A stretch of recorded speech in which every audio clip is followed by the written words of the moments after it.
Awesome, Steve. Thanks so much for joining us. Next, Tony, we have someone that might be a little bit familiar to you. FreightWaves Face is here. We have Kaylee Nix live from San Diego. Kaylee, thanks for joining us this morning. Hey guys, good to be back with you once again here from the last day of day. A little bit out in the open today, so sorry if there's some background noise. People are excited. We've got the first session of the conference that starts at 8 this morning, so we've got some activity already, people joining us this morning. There was like a 5K fun run this morning to raise funds for some kind of step challenge that they were doing. It's been pretty good so far. Last day's going good. I think we lost some audio here on Kaylee. Kaylee, not sure, maybe we are dropping in and out, but I think maybe that last one didn't get picked up. Let's try that again. Yeah, so I said we're live this morning. We've got more people kind of filtering into the conference this morning. Folks are pretty excited. We're getting started here in just about 15 minutes or so. And today is going to be kind of a jam-packed day. We had the exhibit hall open last night. So we'll be with the exhibitors all this morning from about 11 to 1 o'clock today in that exhibition hall, checking out all the booths, meeting with some of the awesome sponsors of the event. Yesterday, as I mentioned, I sat in on the opening sessions, which included comments from President and CEO Ann Reinke, comments from Michael Riccio, who's the chairman of the board of the TIA, and a really great keynote speech from Melissa Arnott, who is the first woman to scale Everest from the USA without the use of supplemental oxygen. So that was pretty cool. And yesterday was kind of all about girl power, if I'm being honest. We had Ellen Boya, who was here from the Women in Trucking Association, and she presented this year's winner for the Distinguished Women in Logistics Award, which, first off, incredible just to see these women nominated. Those nominations for the awards were Leanne Coulter, who is the Vice President of Freight Management at Penske Logistics, Erin Gaddis, who is Chief Human Resources Officer over at ArcBest, and ArcBest is something that a company that we work a ton with at FreightWaves, so they're near and dear to our heart. Nicole Glenn, who's President, CEO, co-founder, or founder, that is, of Candor Expedite, and Kim Littlejohn, who is Senior Vice President and Chief Information Officer at USA Truck.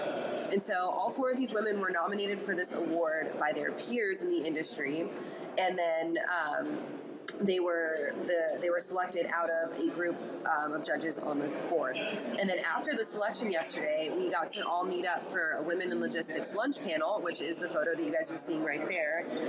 And that's Kim Littlejohn and Leanne Coulter on the right. And they just kind of talked us through their experience about being powerful women in logistics. And Kim's story is especially kind of special to me because she is that chief information officer, so she's got both a tech background and a freight background. And she was just talking about how not only is it hard to break into an industry as a woman in freight, but you couple that with the tech side, and it's kind of this double whammy against you. She's had a career that's now spanned 3 decades. She was nominated for this award, and it was just so refreshing to see someone in her position say, like, just because it's traditionally a good old boys club doesn't mean that you can't play in both spaces. Yeah, Kaylee, I mean, this is great, to see and hear, and I'm glad that you're there to give us the breakdowns on all of this. When we're looking at this industry, we definitely want more women in it. It's one thing to retain, because that has to be a huge point of focus to retain as much women in the space as well. Were there any conversations about bringing more women into the space? That was one of the questions in that lunch panel yesterday was, I was sitting in a room with probably, I'd say 85 to 110 women in the industry, spanning all generations, people who were my age in their young 20s, entry-level, first-level job, all the way up to women like Leanne and Kim who have careers of multiple decades. And both of them and the 2 panel moderators who are represented by the TIA and their Continuing to Climb program, which talks about elevating women in the logistics space in really every capacity, not just drivers, not just brokers, but every single capacity is this elevation prospect. Their final question was, how do we get more women interested in the field, and not only interested in the field, but how do we provide them support and space to exist in a way where they can just, exist however they want, but still find success. And Kim made a really, really good point about how we're still we're getting more progressive as a society. You know, the woman is coming out of the house, they're a career woman, they're a powerful woman, they're in the boardroom, in the office, but they're still expected to take on the majority share of the housework and of the child care and of the household labor in general. And she made a really good point of we can elevate women all that we want into these positions of power and into these company positions, but if we're not providing the back end support through either paid maternity paternity leave or through cheaper childcare or more different options to take care of things at the home, then we're not doing enough to support women in leader positions. And that's something that I think both TIA, Women in Trucking, and this Continuing to Climb program are really fighting for, not only for the opportunities of women to get into the field, but for the resources and the backing to let them have the space to succeed. Yeah, Kaylee, you make great points about that continuing to climb, continuing to grow women's roles in the, I know we've gotten to know each other really well, and I mean, I look up to you standing up here. It's not easy. After been doing it for a week, what you do is remarkable. So, awesome stuff. Switching gears a little on that, has there been any discussion on the possible freight recession? So there really hasn't been any topics about the freight recession, I guess I would say, at least not specific wording.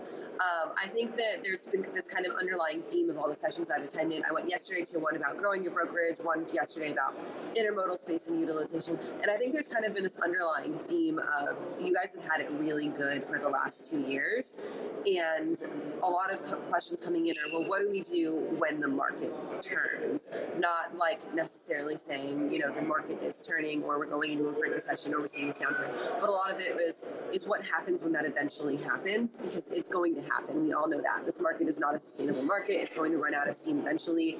And I think that brokers here sitting in the middle, which of course TIA is targeted to the broker audience, brokers here have this kind of unique perspective about watching it happen and being wholly prepared for when it does, because they mitigate both sides of both our shipper side and our carrier side. So all of these conversations that I've been hearing aren't geared at the freight recession's coming, we're looking at a downturn, but at what happens when the cliff eventually falls off. Because it's, if it happens tomorrow, or if it happens at the end of this year, or if it happens in 2025, it will eventually happen. It's just starting that preparation now. That's exactly right, and I'm looking forward to hearing back from you on some of the takeaways that you're going to have from today. Real quick, I know in the beginning you said that there's a jam-packed sessions throughout the day. What are going to be some of the ones that you're looking forward to the most?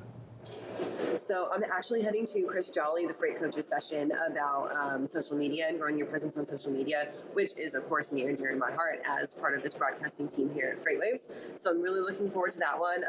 There's a session on autonomous vehicles, which I'm looking forward to as well. And before you guys let me go today, I have to announce Nicole Glenn, founder and CEO of Candor Expedite, was the winner of this year's 2022 Distinguished Women in Logistics Award. So an absolute honor to Nicole Glenn. We had her on Great Quarter Gals about a month and a half ago, before she even knew that she was nominated for this award. So huge congrats to Nicole. Great to see her success. And yeah, there's a ton more coming up today. I'm going to be hanging out with the crew from Metaphora a little bit later at their booth. We're going to kind of do like rapid fire questions, who's who of Metaphora. I'm going to check out some of the other sessions and a ton of the other vendors as well, and really just have a good rest of the time. Awesome, Kaylee. Well, thank you so much for taking time this morning to join us this morning. We miss you here at Freight Alley, but safe travels and enjoy your time there. Yeah, guys, we'll see you next week.